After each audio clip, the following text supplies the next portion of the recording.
Voices Radio. Voices.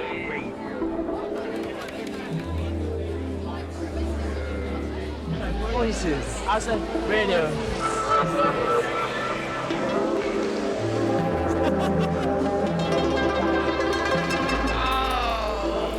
Voices Radio.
Good morning. It's the Voices Breakfast Show with me, Kit Lockey, for the next 2 hours. Feels like we're driving home for Christmas. The glorious floaty sounds of Greg Fote underneath me now. This one is Ponte Venus. Easing all those sore heads from the weekend into your working week ahead. What's everyone up to this week? Hope you're doing something interesting, and I hope you're getting to enjoy this glorious weather that we're having.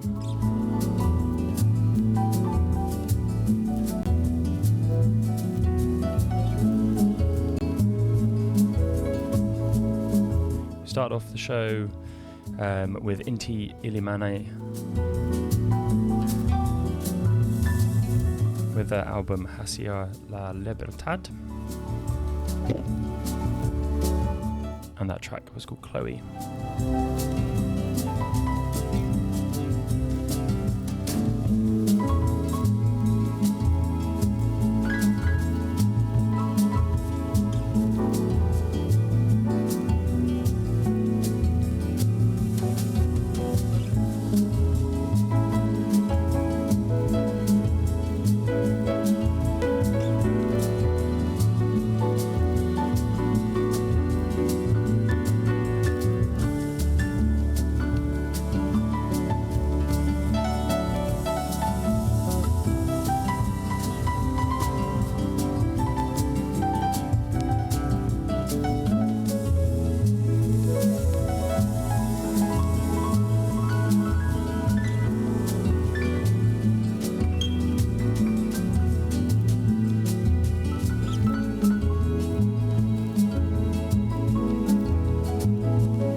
Gorgeous sounds of Greg Fote.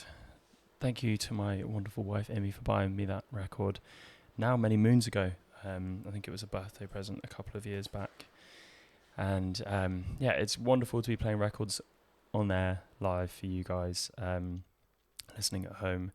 It's been quite a digital show recently, quite a lot of things to manage with guests and features and all of that kind of stuff, and then also trying to pack records and bring them, and often cycling around London. So today I thought I'd bring some records, and I've brought the bag that I packed for Natural Jazz on Friday, which, if you don't know, is our live music improvised session every first Friday of the month at the Tate Modern, and a project I've been really excited to be spearheading for a long time, and yeah, it's just going from strength to strength. So we've got another one coming up on I want to say the 5th of August. It might be the 7th of August, whatever the first Friday is.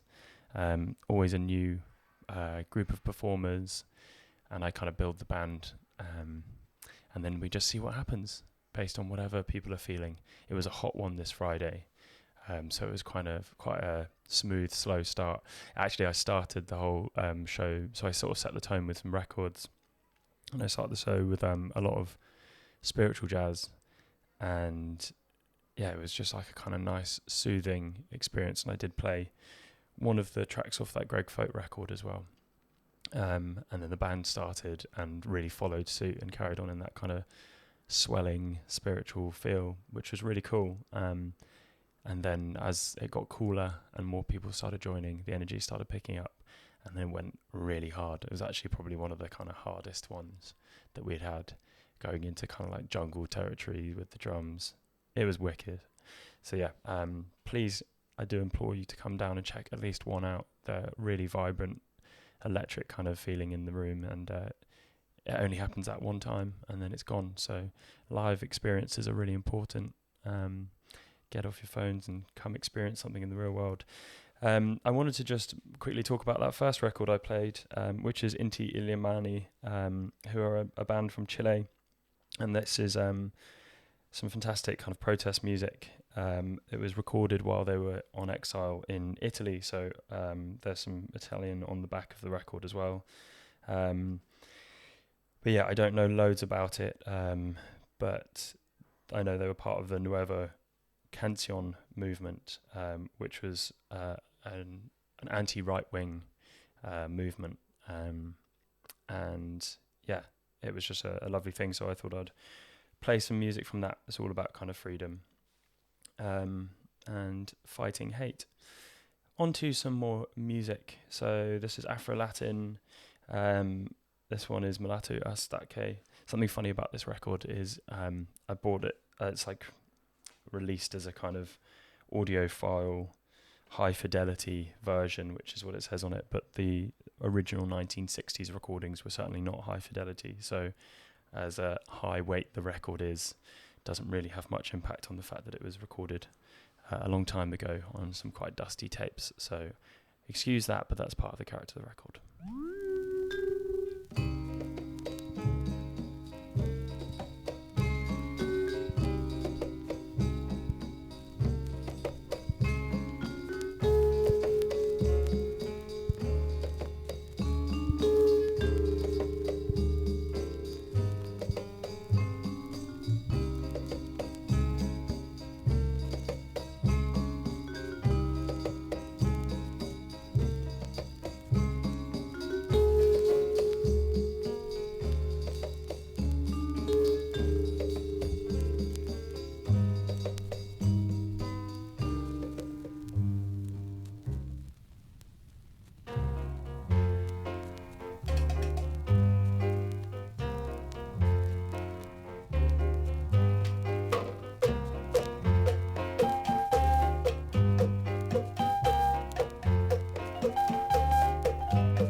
Mulatto Estatke. That track is called Rainer.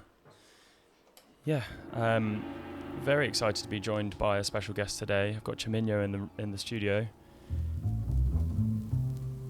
and he should be joining me within the hour for sure. Hopefully, even a lot sooner than that. But from what I understand, he might be slightly lost. So everyone pray for Tim.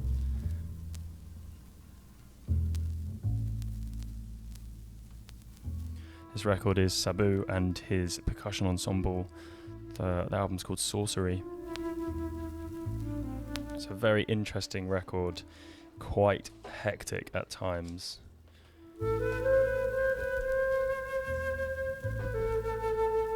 But this one's gorgeous, and I played it on Friday, so I thought I'd play it again for you. The track is called Moon Black.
Kit, thanks for playing my song Wild Fates on your show. It's a special one for me. It's titled after two separate things that have come together.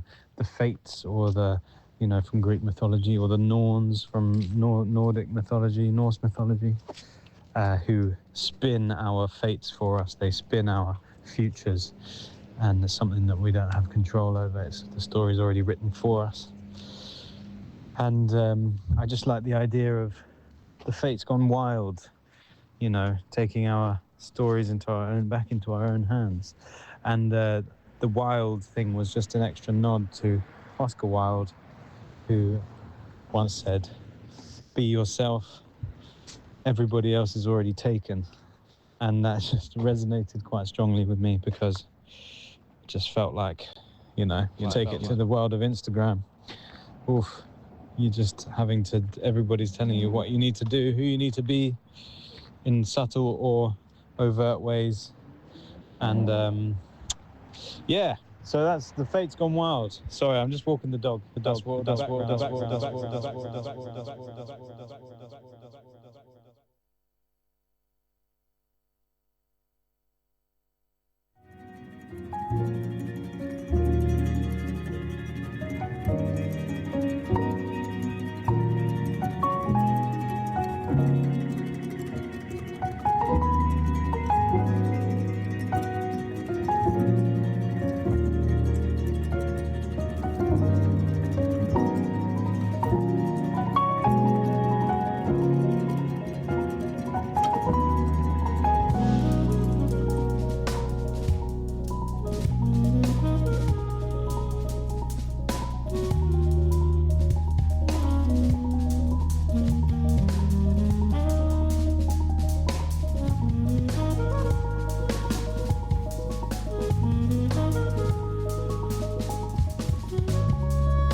beautiful new music from Leif Kana Lidstrom of Levitation Orchestra, and of course his own solo work. That track is called Wild Fates. It's available to purchase on Bandcamp, and there's also a record of it, I believe. It was recorded live at Lightship 95 Studios in East London, and it's got a bunch of wonderful people featuring on it. You've got Kaidi Akinibi on sax, Alex Cosmo Blake on guitar, Hugo Piper on bass, and Jack Robson on drums. And the opening track, The Lake, also features Plum, who, if you don't know, she's got an incredible voice. So I would implore you to go check that out. The record is called In Search of Beauty. Thank you, Leif, for the little intro there. It was really nice to hear from you. I hope the dog walk was enjoyable.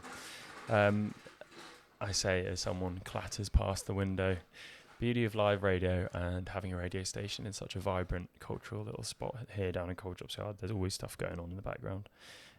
Great, back to stuff that we were playing at Natural Jazz. This one, East African band Orchestra Makasi.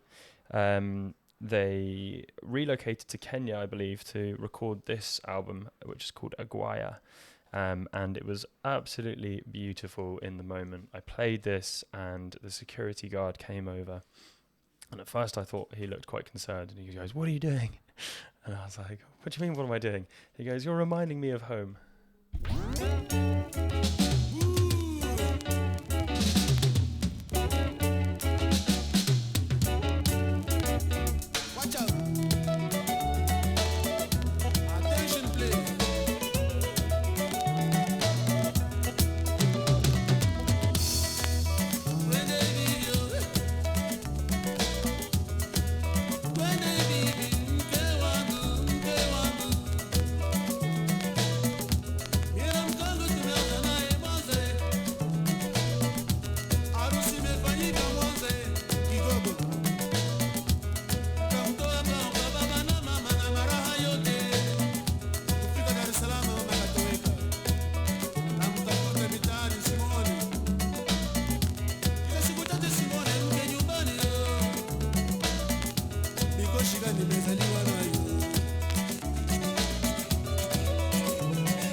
from East Africa over via West Africa down to London. This one, Deli Sasimi meets Lockey, a London-based band who play music from all over the world. This record is called Cube Afro. I'm sure you've heard it. It is a real favourite. I love this record. And it combines Afrobeat music with Cuban sounds. This track, Rumbafro.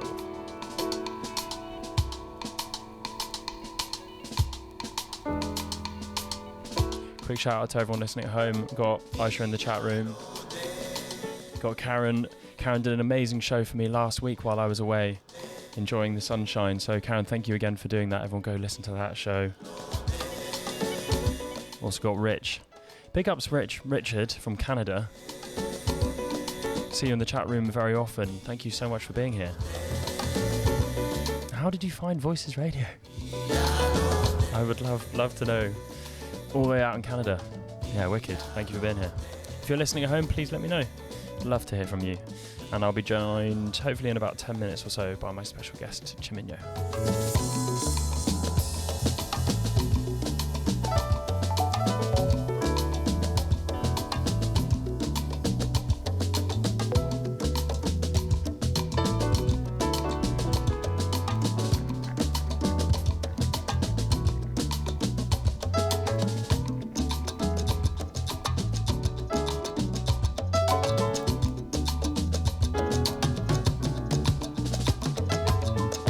Ìyálóde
Oh yeah, lovely stuff. That was Deli Sashimi meets Loki Terra. Now for some new stuff. This is coming out of Ibiza. The track is called Float. The band is The Illusions and it features Nathan Haynes. This is their first album. I had Harry Charles from Ibiza, who was their manager, on the show maybe 3 weeks ago, talking about this whole project, how he put it together. So yeah, please go back and listen to that one. And it was a really, really nice experience. I was DJing at Bauhaus Warehouse on Kingsland Road on Friday 2 weeks ago. Big ups to Tall Nico, Voices resident, for that gig. And that was also the night of the debut show of The Illusions here in London at Earth Hackney. And mid-set, I'm there DJing, and Harry, manager of the band, appears from the crowd with this record in his hand, coming straight from that live show, to deliver by hand a copy of the record, which was so nice of him. And funnily enough, even more full circle, our friend Divorce from New York, from Spain, has done a remix of a track on the B-side of this. So I didn't have a record player on me there, so I played the Divorce from New York remix instead. So I don't know, maybe we'll even play that at the end of this show if we get enough time. Thanks again to Harry, and big up to The Illusions.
sounds of Boy Katindig, the title track off the record After Midnight, 1980s Filipino jazz fusion that has just got a new lease of life on the brand new Sama Sama record label. First reissue on the label. And I had Alice, who also DJs as Nausicaa, on the show a couple of weeks ago, maybe a month ago. It was a really fun show. So yeah, go support this this record. Go buy it physically. Keep the music industry alive so she can keep doing some wicked stuff at Sama Sama. Huge fan of Alice. If you're listening, thank you so much for everything you do for the industry. Now on to another guest. I'm like just doing back-to-back guests, it seems. So this one is from 2 weeks ago, I think. The incredible Brazilian artist Momo, who I found out during our conversation is actually Marcos Valle's cousin, which is rather cool. And he features on this record, the last track on this side of the record, but we're going to play the opening track, which is where the name for the album comes from. The track is called Igom Eo, but inside it is this sort of sound tum tum tum, which is supposed to kind of be the sound of like a drum. I think that's the idea, and that's the name of the album. So here it is, Momo with Igom Eo off the record. Tum tum tum, also very new. Go buy this, please.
Awesome. That was the sounds of Momo, and it's about to start playing another track off that record. There we go. We're slight chaos in the studio here while we get Tim set up.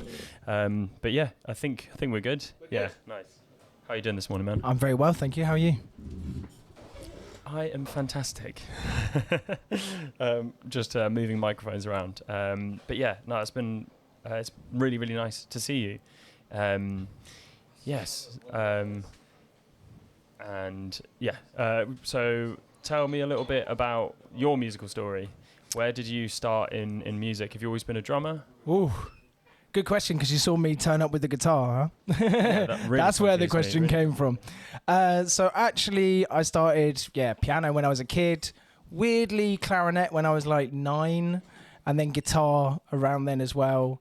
And then basically, me and a mate wanted to form an indie band when I was like 12. And we got to the rehearsal, and first half I was on guitar, it was great. And then in the interval in the like break in the middle of the rehearsal, we all swapped instruments. That's what you do when you're a teenager playing in a band. And I got on drums and the drummer got on guitar, and he was better at guitar than me and I was better at drums than him. So we decided to just stick to that, and that's how I started playing drums. Okay. What age are you at this point? I think I was like 13. Okay, cool. And I started playing in this indie band, and we were like traveling around. We did a little bit of touring and stuff when I was like 15, 16. Sick. It was pretty cool. Yeah, we sold out Barfly in Camden. That was like my proudest achievement as a 15-year-old kid. Yeah, it's amazing. Like 200 people in Barfly. Oh, sick. Which is closed now. Is Barfly closed? No, it's still there. Is it the one that kind of opposite the station? It's the one kind of opposite the big petrol station, kind of near Sainsbury's, up near Roundhouse. Okay, It's kinda that way. okay, sweet. How did your musical journey go from sort of indie music and then like finding the other kind of music that you play now? So yeah, I think at the time it was all about indie. Where I grew up anyway. I grew up in the New Forest, in kind of Hampshire, Dorset. So did I. Did you? Where? Brockenhurst. No, I'm from Ringwood. Wow, look at that. That's great. Yeah, that's Yeah, great. man. Okay. Okay, So- we're neighbours. Cool. All right, we're neighbours. I also grew up in indie bands in the New Forest. Yeah. Sorry, mate. What year were you born? 1990. Oh, 93. Okay, couple Couple of years behind. below. Yeah, Okay. yeah. You would have been in year Well, 9 this when is I was in year crazy. 10 or whatever. But yeah, so indie bands, doing all that kind of stuff. And then I basically just was like, I think I like this jazz thing. Like, jazz seems kind of cool. And I just went to HMV, I think, and I bought 3 CDs. I remember it was Something Else, Cannonball Adderley, which is the one with Autumn Leaves on it. Blue Train by Coltrane, and So What? No, not So What. What's it called? Blue, Kind of Blue, Miles Davis. Yeah. Okay. I remember getting these 3 CDs, going to buy the things from the shop guy, and he was just like, "Wow, man, what? These are some cool albums. Like, you've picked up like 3 absolute iconic jazz records. Like, how did you know?"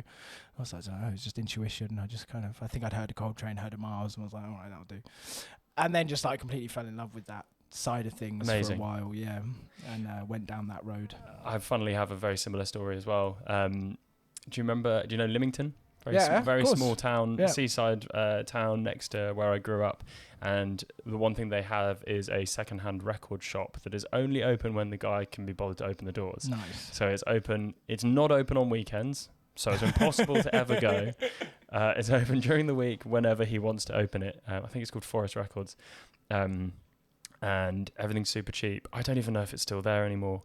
I really hope it is, but I don't understand how it could be a business if it's never selling anything. But I remember going into there when I was in that indie phase where I started collecting records, and I just asked the guy, like, what record should I own? If you could just buy one record, what would you say I need to own? And he was like, "What are you into?" And I was like, No, you choose." Yeah, And he picked out Herbie Hancock, The Crossing, great. and I took it home, played it, and I was like, Wow. I hate this. Oh, really? Wow. I thought it was just insane. Well, it is. And it's basically both sides. It's only one track per side, so they're like 20 minutes long longs, each, yeah. and they're just crazy. And I was like, wow, this guy really didn't choose a good track. But that was probably the first record I ever bought. It's an interesting And then, recommendation, man. Like the more Yeah. wild side of the jazz thing. Yeah, Like, yeah. surely if you're going to recommend someone some jazz, like you'd pick something that's kind of like there's loads of Herbie records that Yeah, are very yeah. funk driven, like very sure. easy to understand Yeah, for yeah. a teenager. you Yeah, know? that would have actually been a good way to start. Yeah, Yeah. on some of the stuff that's like really groovy, Yeah, made really for the dance groovy, floor. really funky. And a Or bit- like, do you know this guy actually does some really crazy stuff as well? And you're like, oh, okay, that's interesting. Now I check it out and Yeah. I dig deeper into what. Yeah, exactly. But Interesting. luckily enough, I think because I owned that and I didn't own any other records really, you just end up playing it more, and then that kind of got me over to it in the end. But it wasn't really until like quite a lot later that I came back to it and I was like, oh, this is amazing. But yeah, that is funny. Yeah, weird how we're like too similar. Strange. I've also got the long hair. Yeah, beard. no, well, literally, yeah. Yeah, amazing. And then, so where does the Chiminyo project kind of come into that? Well, in terms of the kind of origins of like Chiminyo, quote unquote Chiminyo, it's me.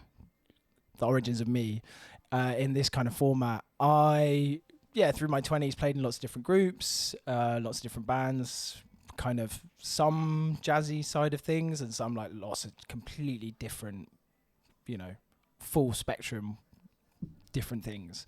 And the first stuff that I started to make as Chiminyo was like solo drum kit stuff, where I basically built some software that enabled me to trigger synths and samples off my drums. So I had an acoustic drum kit, contact mics on each of the drums, some of the cymbals, and every time I hit one, it would trigger like a synth sound or something. So I made 2 records in that way.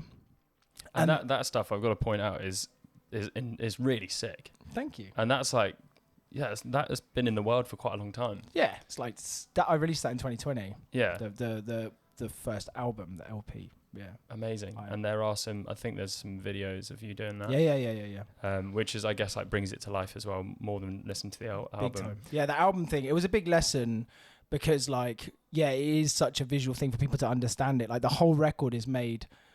All the sounds are triggered on drums, except I did a solo piano piece because I felt eccentric, but most of it is just like triggered drum sounds, and you'll never know if you hear it. It just sounds like a record, but I literally painstakingly coded that entire record. And then the thing is, I released it in the pandemic, and I was, I sold out Jazz Cafe with my album launch, and things were looking positive, and then just everything crumbled. I lost my booking agent, lost my tour. The steam ran out of the record very quickly because no one was going to gigs and no one was around. This is a very common story with a lot of people who released it in 2020, 2021. So then I was like, okay, do I go back to 7 years to code another album and sit by myself in a room every day during a pandemic? Or do I actually need to open up my world and collaborate and hang out and meet people and just have more of that type of life for a bit? So then I kind of formed NRG as an idea around that,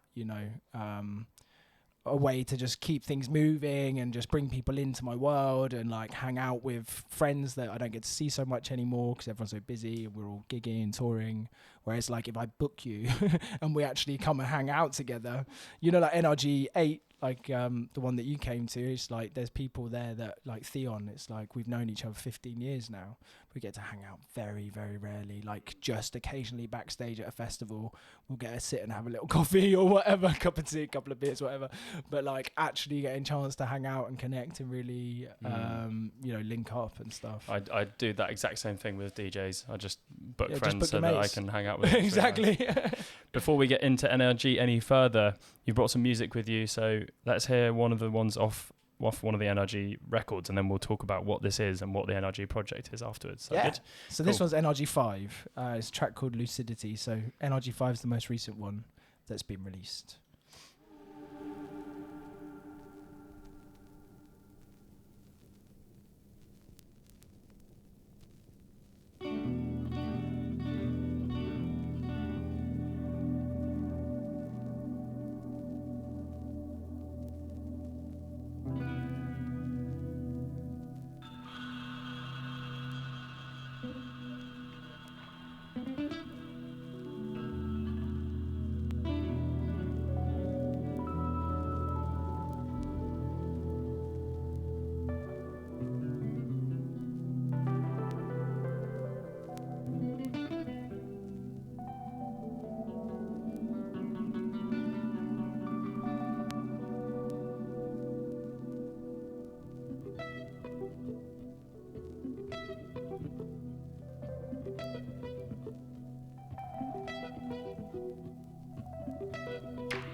Just letting that play all the way out, including the audience, which is a very big feature of this whole project. So, Tim, tell us, what is NRG? So NRG is a project I started, I'm going to say in 2021, where basically I put together a group, a band of literally my favourite musicians in the world and some of the greatest in London, in my opinion, and the greatest in the world. We put them together. I put them together for a single gig. We just improvised the entire show, and then after the show, it's recorded, and I take it away and kind of produce it and polish it up and make a beautiful full LP out of it. And I've done 5 now. This is the 5th one that we just heard. Yeah. You've released 5, but you've recorded 8. Recorded 8. Yeah. And I was very lucky to be at the last one, which was amazing. Recorded in Peckham Levels. They've changed homes over the years, I imagine. Yeah. There was some at 91 Living Room. Yeah, exactly. So where was the first one? First one was 91 Living Room. Okay. I did 3, and then Ronnie Scotts approached me and asked if I would do a residency there. So I do one Friday every month at Ronnie Scotts. And for the first one, it was launching there. They do like a late electronic on Friday nights. And I was the kind of launch event, and I asked them nicely if I could potentially record it and make an album, which is a very privileged situation to be in, to be able to make a Ronnie Scotts album. And they said yeah. So the 4th one is there, and then the 5th one, 6th one, 7th, 8th were all done at Peckham Levels. So what's your residency at Ronnie's normally? Is that live? Yeah. What's the setup there? Similar kind of thing, or similar vibe? We don't rehearse.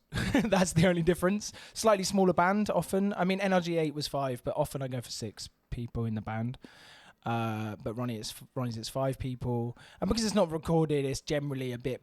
It's a different. It actually changes the vibe quite a lot, because when it's recorded, there's a lot more intention as you experience. Like in the room, everyone I think feels the fact that it's being recorded. Like I make quite a big deal of it, and I think there's a very particular energy that you get when it's recorded and when everyone's aware that we're making an album together. Whereas at Ronnie's, it's like we're just doing a gig, and that's great. That's obviously awesome, but it's a different energy, you know, and we can be more free and more sort of relaxed as well. But I imagine as a performer, having both ends of that is really exciting. But as a watcher, as a fan, it's so cool that it gets recorded and released as an album. Yeah. And that's like that. I don't really like. There are live albums, of course there are, but set up in this kind of way where it's different musicians every time, and it's a real kind of moment. I think it's so cool. I think what you've done is awesome, and the fact that you're bringing people from kind of all around the world as well as just around London. Yeah, it's just a sick project. It's so cool. Much, yeah, big up for bringing this whole thing together. It seems like an absolute labour of love. What are some of the biggest challenges you faced?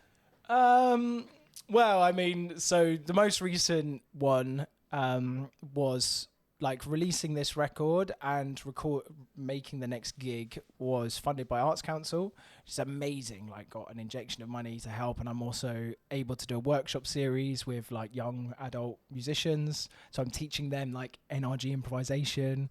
It's really cool, really fun. Like the students are great. So that's been amazing. But what's been interesting is basically every single step and every single part of the process, I've just been hit with constant difficulties. So like every detail you can imagine, I'm now trying to think how to name those things without calling out various people who I've been working with.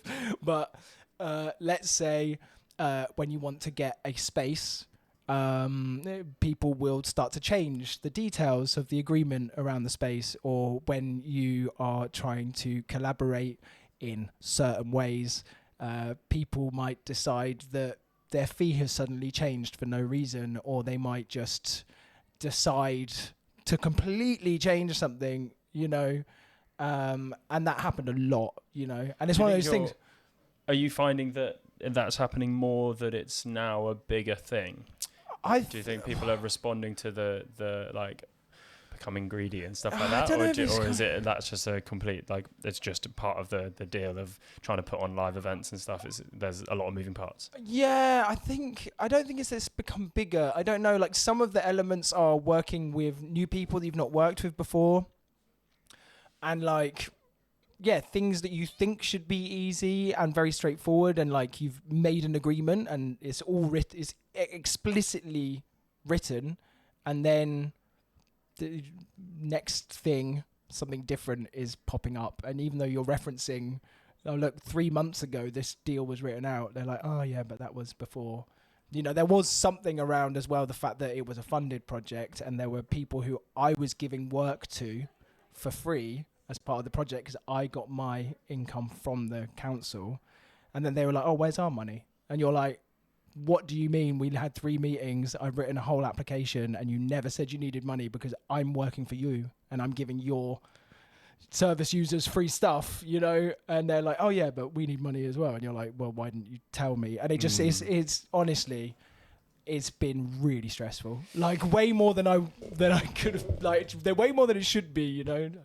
So yeah. And specifically that's with 8, probably more than others. Yeah. So what, without maybe going into as much detail as you want to, but like, how did you fund it until the Arts Council were around? Oh, that's been like right on the edge, basically. Like, yeah, I put in the money for the first one myself, obviously. And just about managed to break even, and then the second one as well just about managed to break even.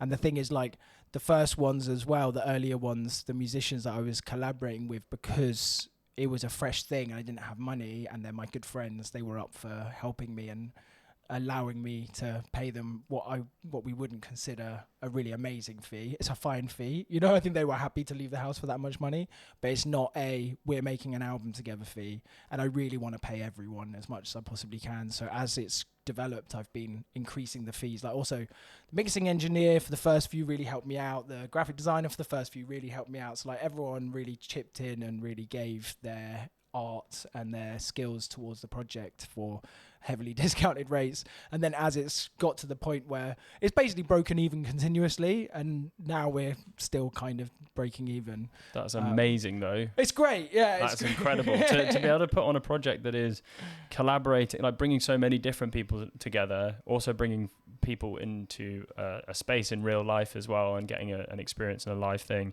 and also releasing music, mixing engineers, the people, the sound engineer there, all the film crew. Yeah. This whole thing is just like I was just stood there like, how have you done this? With great difficulty and pain. Yeah. But yeah, honestly, like yeah, in terms of like, you know, the mixing engineer Viva C, he's just mixing and mastering, produces with me. We work together loads. He's like given so much to the project. Jordan Rowie, who's the film guy as well, making all the videos, gives so much to the project. Ralph Berryman, who does all the graphic design, gives so much to the project.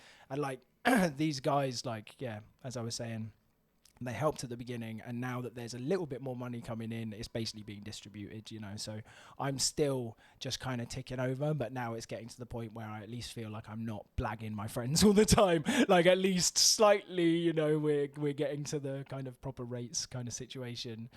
But then thank God this Arts Council money came in, because that's a huge injection. And whilst it's amazing how quickly it all disappears, it is obviously a massive help to keep the project going, and hopefully just gives a little bit of a boost to help me push the next few out, and then I'll have to reassess down the line depending on how it goes. Well, and if you haven't had the opportunity to just take stock of where you've got to, then take this opportunity now, because that is an amazing thing to have done, and to actually get to that point where it's consistently broken even and you're actually able to start paying people kind of in the way that you've wanted to, and start hitting those goals.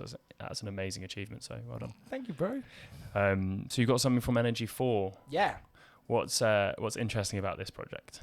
What is interesting about this project is that it was live at Ronnie Scotts. Yeah. This is like such a rare and special thing to have in my arsenal of records, you know, like joining so many greats. Not many people have been able to do live at Ronnie Scott's albums, you know. It's like, it's a massive privilege. So yeah, to be able to have that and the musicians involved are insane. Dude, I mean, that's let me shout crazy, out yeah. the musicians. NRG5, what we just heard. Kaidi Akanibi on sax, Oscar Jerome on guitar, Charlie Stacey on keys, and Magnus Meta on percussion, Rudy Creswick on bass and samplers.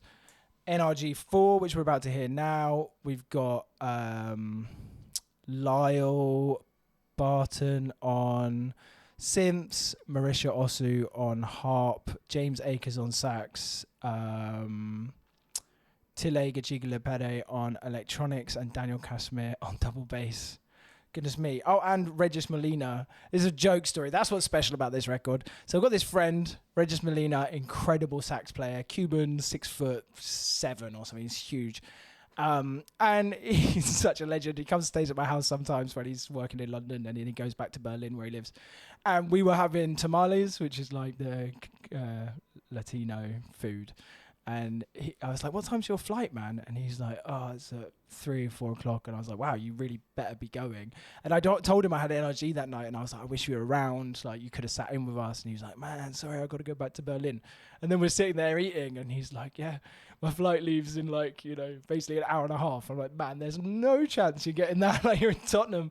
And long story short, he goes off. Obviously misses his flight, calls me a bit later, and he's like, Tim, can I still come sit on the gig, man? It's like, yeah, so he came, so managed to get him on this record. Wicked. That's so good. I was going to say as well, I'm lucky you shouted out all the musicians, but yeah, I was seeing some wonderful familiar faces, James Akers, Lyle Barton. We just had Friday night at the Tate. We do every first Friday of the month. I put together a band and doing an improvised thing called Natural Jazz, and both James and Lyle are kind of frequent people who are part of that. Sick. So yeah, it's nice to see them feature on this. Yeah, should we have a listen? What's this track? Levitate, it's called, which is Sweet. kind of a reference to the fact that like a couple of the guys in the band are in a band called Levitation Orchestra. Yeah, nice. And so I was like, yeah, I'll call it Levitate. That's Marisha and James? Yeah, wicked. Yeah. It's hard to come up with so many names for tracks. So you're releasing so much. Yeah. When one comes along and I'm like, yeah, that'll do. Levitate's a good name as well. Yeah, it works. Yeah. Okay, And Levitation Orchestra, also previous guests on this show. So go find that if you like the sound of this.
So NRG4.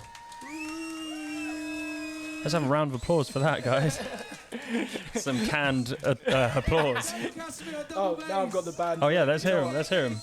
Let's hear him. On electronics, Lyle Barton on synths, James Akers on tenor sax, Manisha Osu on harp, and special guest Regis Molina on alto sax, and Bailey on beautiful vocals. We have been NRG4. I love you. Good night. Sick. Yeah, wicked. I have to, as I say, I do this every first Friday, different band every time. And what's your technique for remembering everyone's name? Oh gosh, it's so hard. Like, fortunately, they're all my friends, so that helps. But there are definitely some names I've had to learn, and I've had to practice. Like on this next one, we're going to play NRG3. So we're going back now. Maria Chiara Argero. I had the exact same when she played at Natural Jazz month before last, and I just cannot get Argero right. Argero. Yeah. Argero. Yeah. It's like the oh. And I want you want to do it right. Of course. Like, yeah. So it's more about, I think for me, it's just about caring that I'm like, I don't want to. Yeah, 100%. Butcher this, and I do give a shit. 100%. And my intention what makes it hard. The dream with these records is, like on that one, I haven't managed to do it on everyone. If I can get some of me chatting, some of me saying some stories, and some of that real element on the record, I think it adds to it. And especially if I can get the musicians' names shouted out. And if you're butchering names, it's not very nice. So yeah, some of them I practiced. The hardest one I did was NRG7, which I was telling you earlier is a collaboration with some musicians who play a style of music called bullerengue, which is like Afro-Colombian music from the Caribbean coast. And I had a bunch of musicians from London who perform under the name Akola Tambo. And then I had Alvaro Llerena Martinez, who's the son of Patrona Martinez, who's like the main woman who makes bullerengue music, and she's made it famous from, the 80s or whatever. So her son was in London, and I collaborated with him, the band Akola Tambo, and 4 other musicians playing synths and electronics and stuff like that. And that meant there was, I think, 12 musicians at all times, and half of them had very Spanish names. So it's sort of like, it was tricky. And I literally had to learn, because, we had like a coro, so there's like 5 singers. And I knew them, like, I've been to bullerengue events. We've danced together a lot and hung out together and jammed a lot. So I know them, but like really on first name terms, rather than like knowing their full name with the correct Spanish inflections and the accents and the stuff. So I was literally practicing like that. I was more concerned about getting the names right than I was about like playing drums right. You know what I mean? Like I didn't practice for the gig. I practiced the names for the gig. So yeah. I just want to apologise because I feel like the taskmaster then. I just basically told you about... we talked about how difficult it was to remember everyone's names, and then you had to set off on a story where you had to remember a lot of people's names, and you were trying to remember those names while I was dealing with some technical problems in the background, some which noisy stuff highly distracting. So you did an amazing job there. It's funny. I was thinking about it the other day. There's been now, I think, like 45 musicians now or something who have been involved in this. Like eight records. 5-6 musicians per record, every single musician different. Well, more, like maybe 7 or 8, because there's vocalists often coming and sitting in for tunes and stuff. And then, NRG7 was like 11 or 12 musicians. So it's been a lot of musicians. Yeah, sick. Great. That's so cool. Yeah, that's wicked. Yeah. I'm just going to keep saying how amazing it is. Thanks, bro. My ego needs it. Keep me going. I felt like I had a question that moved on from what you were talking about earlier, but it's kind of come out of my brain. So instead, I'd like to follow up the question I had before about challenges you've faced with something a little bit more positive. So is there any kind of standout moments over these last 8 recordings that really make this project kind of feel special, or kind of make it feel worthwhile, worth all the difficulty that it can sometimes feel like it's bringing to you? Yeah, man. So many have just flashed through my brain as you asked the question.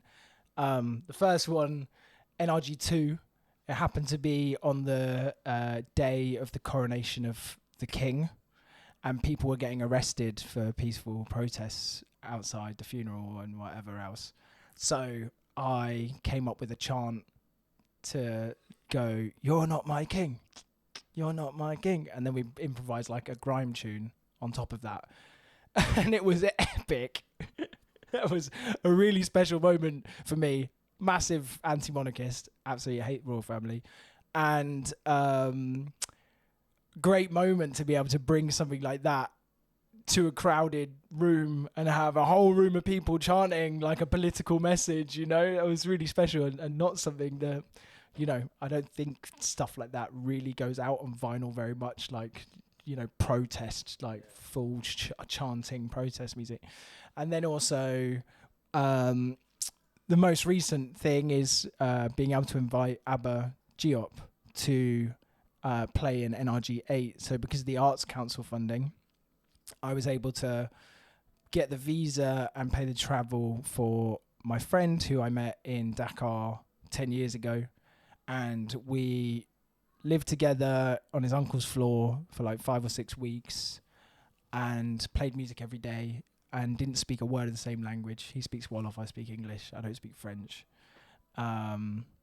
So we didn't speak a word of the same language, but we became best friends. And ever since I've been like, how do I get ABBA to come to the UK? I would love to like show him what we do here, but also show here what they do there, you know, and what ABBA does. He's incredibly talented, incredibly deep musician. So because we got the Arts Council money, I was able to bring him over and collaborate with him and play in London together and rekindle our friendship.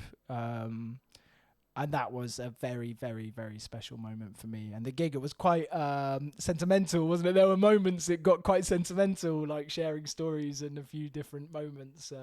It's very sweet, you know. Do you think any of that will make its way onto the album? Where there was kind of like, it's going to be hard to translate that in an audio way. There were obviously stories being shared. One of the things I think for me really stood out was everybody all contributes in their own way, and it's amazing, and there's lots of like soloing and stuff. But there was something particularly special about the conversation that was happening with him.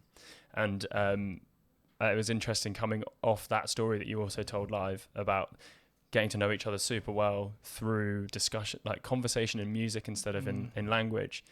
And I don't know if it either followed that or even before that, but there was at least a moment where Theon on tuba was really like, they were having a when he was playing call the and bongo. response, like conversation through music. And then it happened again later on with saxophone. And I was like, this is such a cool concept that you talked about, having conversation through music instead of through language. And then that has unfolded right in front of you. And I don't know if you will catch it because there's a call and response thing you'll hear. But there was the energy and the kind of like they were just having a conversation. 100%. And it was amazing. Yeah, and it was funny, that one, because ABBA at the time was playing an instrument called bongo, which is from like Senegal, Gambia, Guinea kind of region in West Africa. And it's kind of like what people might associate like a mbira or like a thumb piano type sound. But it's 3 saw blades, and you pluck them and they go dong, and the griots use it to sing songs and stuff. So they go around weddings and you'll get these guys turning up as calabash with these sort of like notes on it. And so ABBA was playing that for one of the songs, and then at the end, him and Theon went into this sort of like back and forwards conversation. And it was striking because there's almost no chance in hell that a tuba and a bongo have conversed like that, especially not on an album, especially not on a gig in London. Like, you know, and there's not many combinations of things that haven't happened, you know. It's like most things have happened by now, surely, but I can almost guarantee a tuba and a bongo have not had a conversation like that before, and that's a really, really special thing to have happened. Yeah, sick. Yeah, I loved it. That was so cool. Anything else you want to talk about on Energy, or should we get onto the Energy 3? Let's bash on to the next one, yeah. I've put the record down That's for you. right. This is the right side? Yeah, track 1. Track 1, Enter the Dragon. Enter the Dragon. Anything else to say about this? About this? Yeah, or should we... So this is really cool. The thing that's cool about these records is that I can change the aesthetic quite a lot, because the only thing that stays is me. So like, yeah, NRG 5 that we heard, and then NRG 4. NRG 4 has double bass mostly, sort of a bit more of a jazzy aesthetic, but NRG 3 was a collaboration with Maria Chiara Argiro on synths. Also Puya Asai, who's an incredible modular synth wizard. So I was playing to metronome, and we were he was doing sequencers, drum machines and stuff like that. So and also Sam Warner on trumpet. So the aesthetic of this one is a lot more electro and a lot less jazz referencing. So yeah, interesting to hear the difference. Even in so much as like the white label record. Yeah, well that's So I when is that budgetary? Yeah, when I started, I did white label, and the idea was like collectors, white label, hand stamped, hand numbered, all that kind of stuff. And I just decided to up it and do the fully printed sleeves. Yeah, but you never know, man. Maybe I'll go back to white label. It's kind of cool. It's just quite long to stamp them all. I feel like, why not release like 50? Just do it. Each time, just do 50 limited run hand stamped. White label. People do love it. People do love it. But so in that mindset, this is Enter the Dragon from NRG 3. It's going to be a little bit of didn't drop the needle at the right time. There we go.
it's so sick how the aesthetic of the records really do change so much, as you just said. But yeah, that's like it feels like an entirely different act. Yeah. Well, it is. That's the beauty of it. Yeah. I absolutely love it. And it's one of those things I'm constantly trying to work out, like where I want the project to kind of, how I want it to materialize. Because like the first few were quite jazzy, I would say.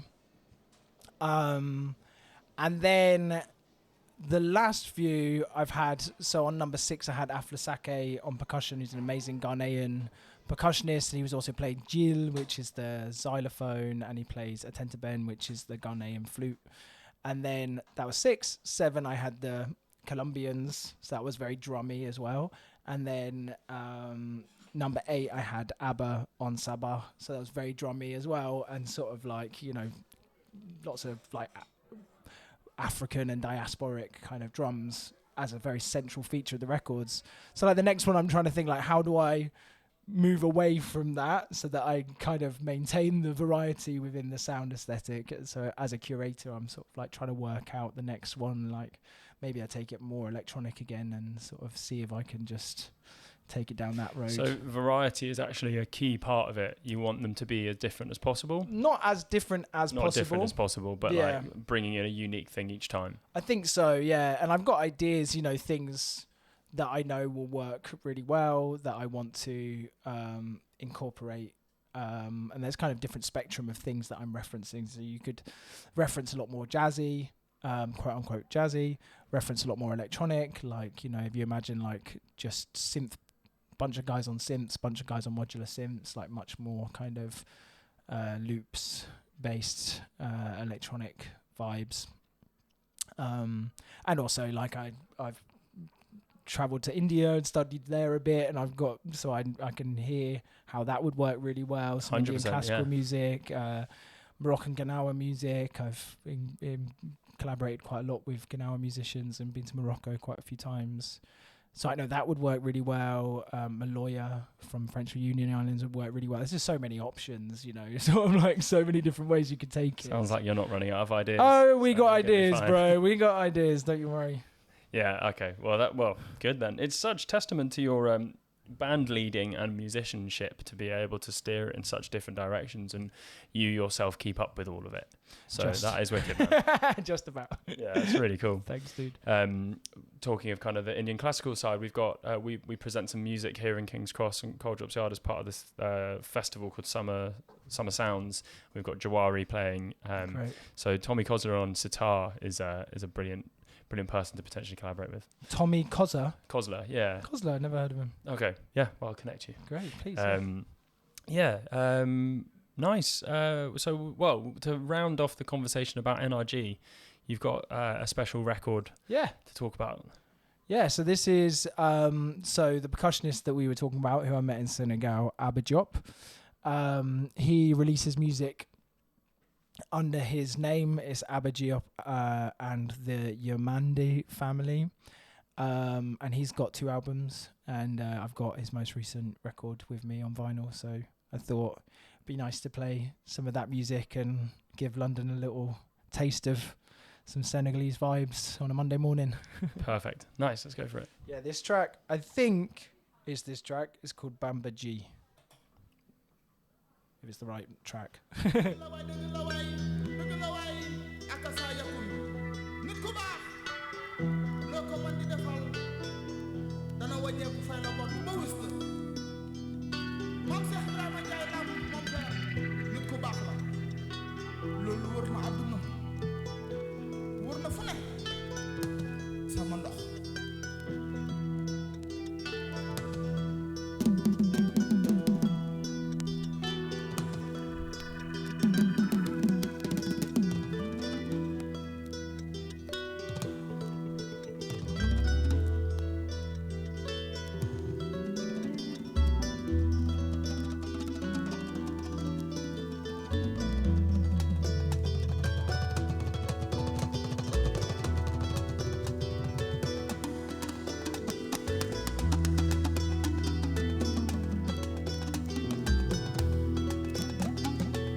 Awesome. We are out of time.